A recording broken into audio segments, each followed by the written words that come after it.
सभी का और देवभूमि लाइव के साथ मैं दीप द्विवेदी।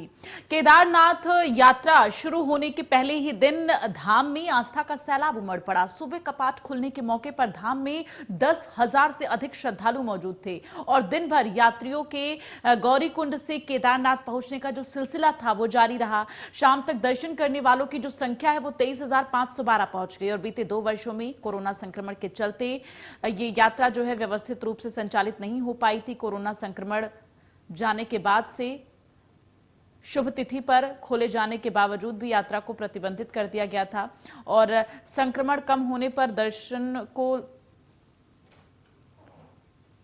तो यहां पर आस्था का जनसैलाब देखने को मिल रहा है और पहले दिन लगभग 23,000 श्रद्धालुओं ने दर्शन किए हैं और लगातार इस तरह से कपाट खुलने के बाद से श्रद्धालुओं का तांता देखने को मिल रहा है।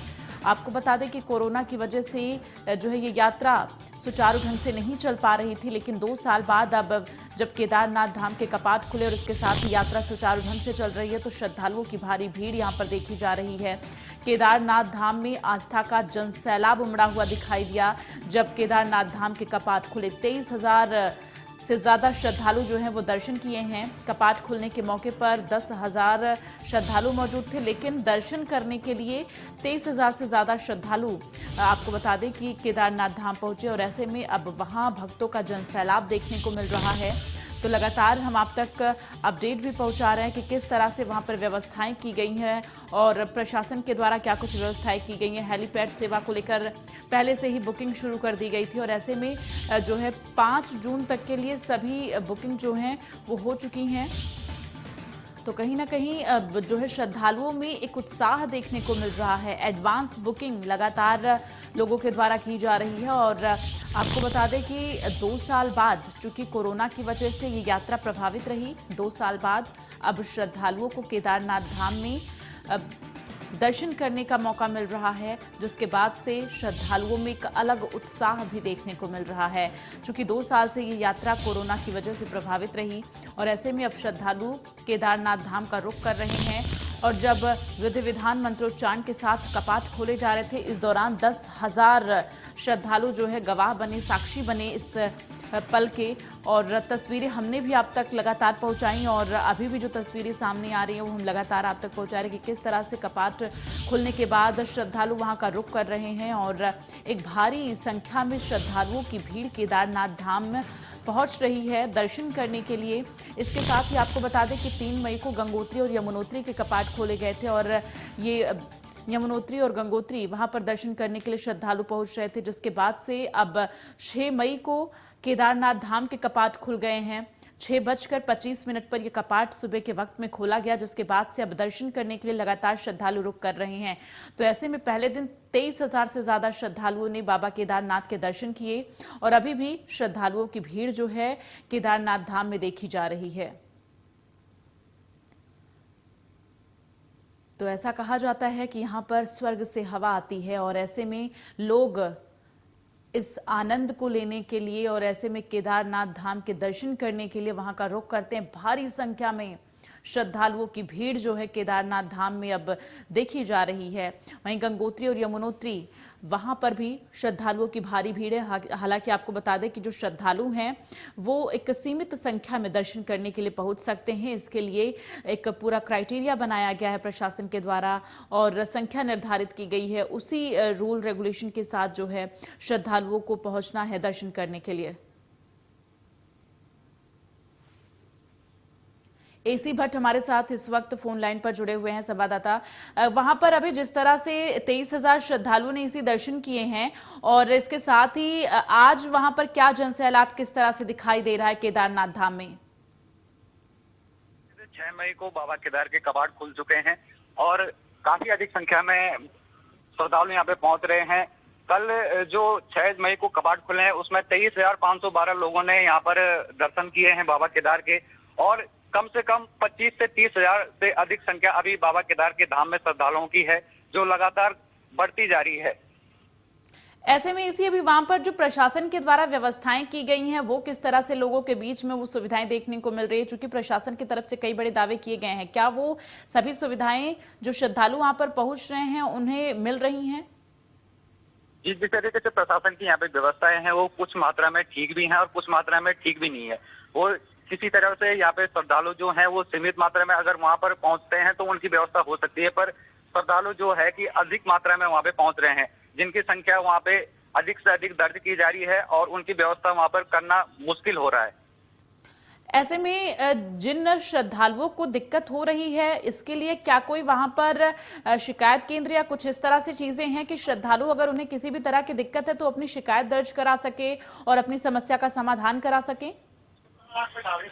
जी, जिस तरीके से वहाँ पे श्रद्धालु पहुंच रहे हैं, लगातार उनसे अव्यवस्थाओं का उन्हें सामना करना पड़ रहा है। वो लगातार आपसी संबंध यहाँ पे तीर्थ पुरोहित और पंडा पुरोहित जो वहाँ से आपसी व्यवसायी वहाँ पे लोग हैं, उन्हीं के द्वारा वहाँ पे रहने और ठहरने की वहाँ पे व्यवस्था की जा रही है।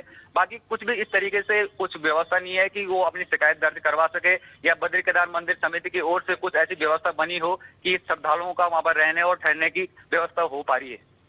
ऐसे में जो श्रद्धालु वहां पर पहुंच रहे हैं, जिन्हें दिक्कतें हो रही हैं, वो किस तरह से उनकी समस्या का समाधान हो पा रहा है? इसे चूंकि बहुत महत्वपूर्ण हो जाता है, चूंकि 2 साल बाद श्रद्धालु इतने उत्साह के साथ, इतने उम्मीद के साथ केदारनाथ धाम पहुंच रहे हैं। जी, जिस तरीके से 2 साल कोरोना काल की वजह से यहाँ पर बाबा केदार की यात्रा है जो पूर्ण रूप से नहीं चली है और इस बार अधिक संख्या में बाबा केदार के दर्शन करने के लिए यहाँ पे श्रद्धालु पहुंच रहे हैं। उनकी व्यवस्थाओं के लिए यहाँ पे मंदिर की समिति और आम जो लोग हैं उन्हीं के द्वारा यहाँ पर जो व्यवस्थाएं हैं वो की जा रही है। बिल्कुल। और ऐसे में अभी एक बार मैं चाहूंगी, एक बार आप दर्शकों को अपडेट दें कि अभी वहां पर किस किस तरह की व्यवस्थाएं प्रशासन की तरफ से की गई हैं। इसके साथ ही जो लगातार हेलीपैड सेवा है, ये तमाम जो सेवाएं हैं वो सुचारू ढंग से जो है श्रद्धालुओं को मिल पा रही हैं या नहीं? जी, अभी गौरीकुंड से जो पैदल मार्ग यहाँ पर बाबा केदार का स्टार्ट होता है वो कम से कम 12 से 16 किलोमीटर जो ट्रैक है उसके बीच जो यात्री वहां पे पहुंच रहे हैं उन्हें डंडी कंडी, घोड़ा खच्चर और पालकी सहित हेलीपैड की जो व्यवस्थाएं हैं वो सुचारू रूप से मिल भी रही हैं और कहीं ना कहीं पे यात्री को जो पैदल मार्ग है वहां पर अधिक से अधिक जो व्यवस्था है वो धरातल पर दिख नहीं रही है। वो व्यवस्थाएं खरी उतर नहीं पा रही है प्रशासन की, जैसे कहीं पर रहने की हो या कहीं पर सुलभ शौचालय की हो। ये इस तरीके से जो व्यवस्थाएं हैं ये श्रद्धालुओं को काफी दिक्कतें पैदा कर रही हैं। चलिए, तमाम जानकारी के लिए इसी भट्ट बहुत बहुत धन्यवाद और आगे भी आपसे अपडेट लेते रहेंगे।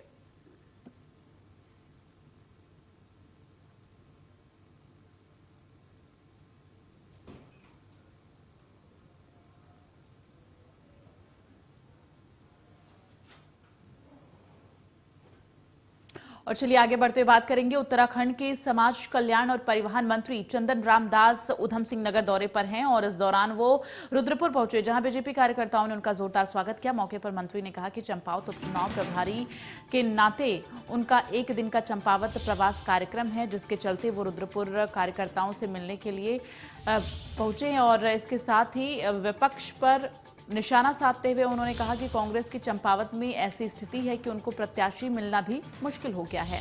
सीएम धामी की लोकप्रियता के आगे कांग्रेस की जमानत जब्त हो जाएगी।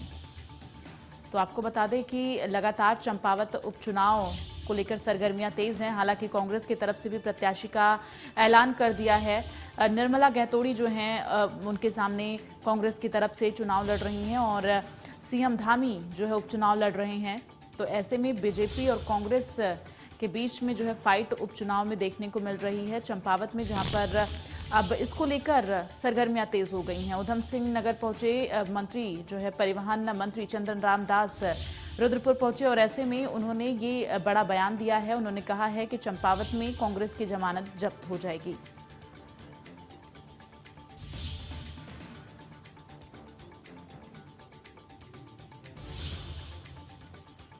तो परिवहन मंत्री ने कांग्रेस पर निशाना साधा और इसके साथ ही कई बड़े बयान उनकी तरफ से दिए गए हैं। तस्वीरें हम आपको दिखा रहे हैं उनके स्वागत की, जहां पर कार्यकर्ताओं ने मंत्री का जोरदार स्वागत किया है।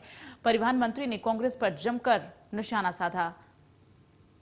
तो आपको बता दें कि चंपावत में उपचुनाव को लेकर तारीख का ऐलान हो चुका है। इसके साथ ही अब लगातार प्रत्याशियों का भी ऐलान हो चुका है बीजेपी और कांग्रेस की तरफ से। तो सीएम धामी की तरफ आपको बता दें सीएम धामी जो है चंपावत से उपचुनाव लड़ेंगे, वहीं कांग्रेस की जो प्रत्याशी हैं वो निर्मला गहतोड़ी हैं। तो निर्मला गहतोड़ी दो हाथ करेंगे सीएम धामी से। अब देखना यह है कि उपचुनाव में क्या कुछ नतीजे आएंगे। फिलहाल आपको बता दें कि 31 मई को जो है उपचुनाव के लिए वोटिंग होगी।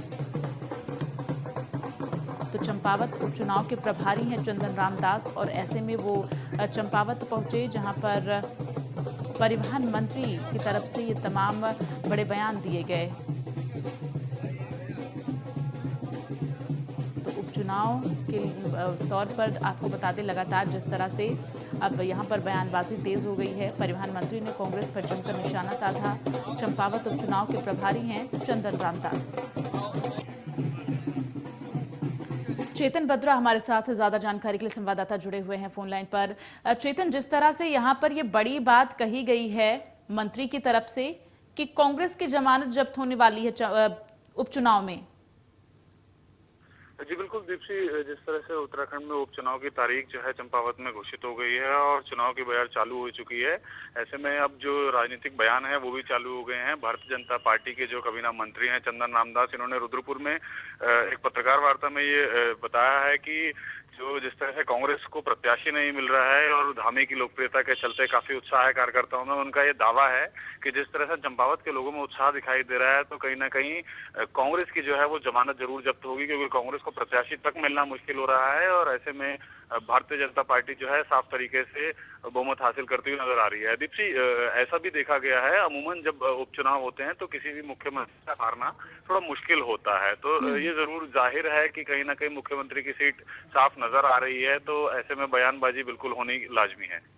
ऐसे में चेतन, क्या कांग्रेस की तरफ से कोई स्टेटमेंट सामने आया, चूंकि मंत्री जी की तरफ से ये कहा गया कि कांग्रेस को प्रत्याशी नहीं मिल रहा, हालांकि अब कांग्रेस प्रत्याशी का ऐलान हो चुका है। निर्मला गहतोड़ी जो हैं वो उपचुनाव लड़ रही हैं और इन सब के बीच जो कहा गया इनकी तरफ से कि कांग्रेस की जमानत जब्त हो जाएगी, तो क्या कांग्रेस की तरफ से कोई स्टेटमेंट सामने आया?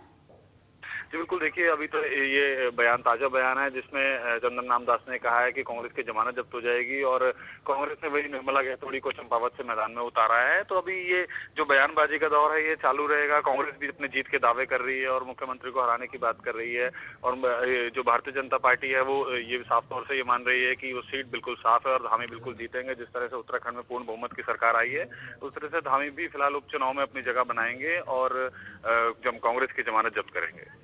ऐसे में चेतन, क्या वहां पर अभी हालात क्या नजर आ रहे हैं, किस तरह की बयार बहती हुई दिखाई दे रही? चूंकि उपचुनाव में बहुत ज्यादा समय तो अब बचा नहीं है, 31 मई को वोटिंग होनी है, तो ऐसे में अब जो कांग्रेस और बीजेपी के बीच में उपचुनाव में ये फाइट देखने को मिल रही है, क्या नजर आ रहा है? जी बिल्कुल, देखिए दीप्ति, अमूमन ये काफी पहले भी देखा गया है, कभी भी जो मुख्यमंत्री का उपचुनाव होता है या जो मुख्यमंत्री दोबारा चुनाव लड़ते हैं उनका हारना काफी मुश्किल होता है, क्योंकि इस वक्त उत्तराखंड में भी भारतीय जनता पार्टी की सरकार है और काफी अच्छी सीटें मिली हैं उत्तराखंड में भारतीय जनता पार्टी को और धामी जो है युवा मुख्यमंत्री बनकर फिर से सामने आए हैं। हालांकि वो अपने खटीमा में चुनाव। चलिए, तमाम जानकारी के लिए चेतन बहुत बहुत धन्यवाद। तो यहाँ पर लगातार फाइट देखने को मिल रही है। अब देखना यह है कि उपचुनाव के नतीजे क्या कुछ सामने आएंगे। फिलहाल आगे बढ़ते हुए बात करेंगे। अल्मोड़ा में नवनियुक्त कप्तान ने कमान संभाल ली है और कमान संभालते ही कप्तान ने एसओजी को भंग कर दिया है। तो ये आपको बड़ी जानकारी पहुंचा रहे हैं। सामूहिक रूप से सांकेतिक जल समाधि की घोषणा की गई है। शिकायतों पर लापरवाही बिल्कुल भी बर्दाश्त नहीं की जाएगी। तो कप्तान ने पुलिसकर्मियों को समझाते हुए कहा है कि जन शिकायतें आती हैं उनमें लापरवाही बिल्कुल भी बर्दाश्त नहीं की जाएगी। तो कप्तान ने एसओजी को भंग किया है और पुलिस महकमे में जिसके बाद से हड़कंप मच गया। तो जन शिकायतों को लेकर अगर लापरवाही मिली तो सख्त कार्रवाई होगी और ऐसे में आपको बता दें कि कप्तान की तरफ से पुलिसकर्मियों को सख्त हिदायत दी गई है।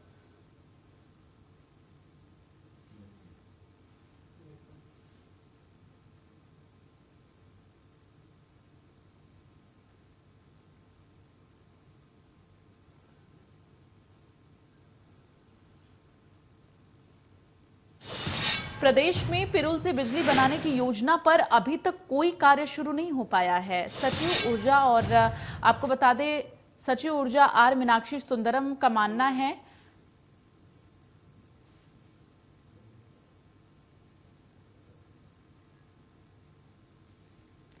तो सचिव ऊर्जा आर मीनाक्षी सुंदरम का मानना है कि पिरूल से बिजली बनाने की योजना की तकनीकी और वित्तीय अध्ययन की आवश्यकता है और योजना शुरू करने से पहले इन दोनों पहलुओं पर गहराई से अध्ययन नहीं हुआ है। त्रिवेंद्र सरकार के समय शुरू हुए पिरूल से बिजली बनाने के कई प्रोजेक्ट बंद होने के कगार पर होने के सवाल पर उन्होंने कहा है कि पिरूल से बिजली बनाने के प्रोजेक्ट पर जो लोग भी काम कर रहे हैं उनके संबंध में मुख्य सचिव एक बैठक लेंगे और उसके बाद कोई निर्णय लिया जाएगा।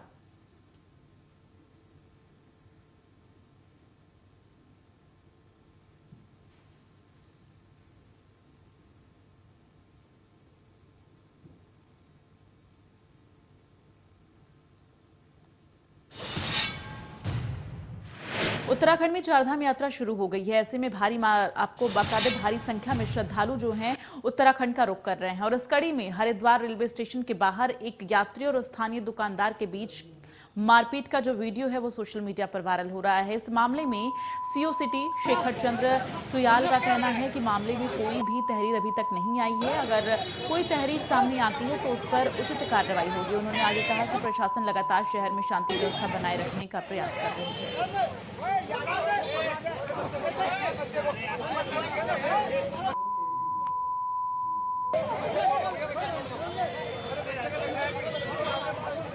मार्केट चल रही है।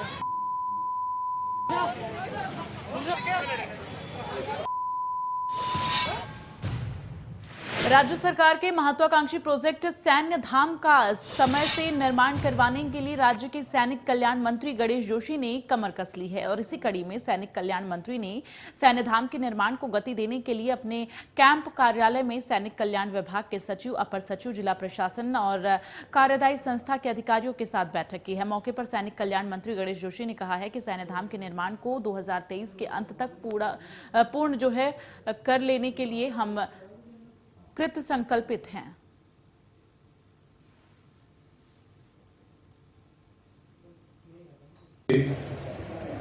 सैन्य धाम हमारी सरकार की प्राथमिकता है। नरेंद्र मोदी जी की परिकल्पना मेरा ड्रीम प्रोजेक्ट है और जिसको 2023 तक किसी भी हालत में हमने पूरा करना है।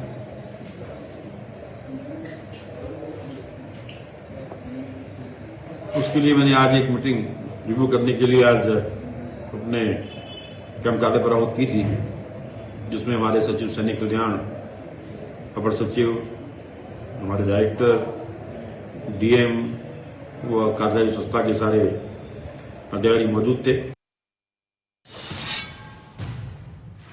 उत्तराखंड राज्य में चंपावत विधानसभा सीट के लिए उपचुनाव होना है, जिसकी तैयारियों में प्रदेश की दोनों मुख्य पार्टियां भाजपा और कांग्रेस जुट गई हैं। जहां एक और बीते दिन भाजपा संगठन ने सूबे के मुख्यमंत्री पुष्कर सिंह धामी को चंपावत उपचुनाव के लिए प्रत्याशी बनाया, तो वहीं कांग्रेस पार्टी ने भी अपने प्रत्याशी के नाम का ऐलान कर दिया है। कांग्रेस पार्टी ने चंपावत विधानसभा सीट पर होने वाले उपचुनाव के लिए निर्मला गहतोड़ी को प्रत्याशी बनाया है। वहीं हमारे संवाददाता रोहित सोनी ने नेता प्रतिपक्ष यशपाल आर्य से खास बातचीत की, सुनिए जरा। चंपावत विधानसभा सीट पर होने वाले उपचुनाव के लिए कांग्रेस पार्टी ने निर्मला गहतोड़ी को प्रत्याशी के रूप में उतारा। हमारे साथ बातचीत करने के लिए मौजूद है नेता प्रतिपक्ष यशपाल आर्य से बात करेंगे। सर, निर्मला गहतोड़ी जी को प्रत्याशी बनाया गया है, कितना बड़ा चुनौती मानते हैं आप इसको? क्या लगता है मुख्यमंत्री के सामने वो टक्कर लेंगे सीधे? देखिए, एक मजबूत उम्मीदवार हैं, कांग्रेस की वरिष्ठ नेता रही हैं, वरिष्ठ नेता हैं, जिला कांग्रेस कमेटी के अध्यक्ष रही हैं, बहुत बड़ा लंबा राजनीतिक जीवन है और सामाजिक कार्यों में उनका बहुत बड़ा लगाव है, योगदान है, तो निश्चित रूप से एक बेहतर उम्मीदवार हैं निर्मला गहतोड़ी जी।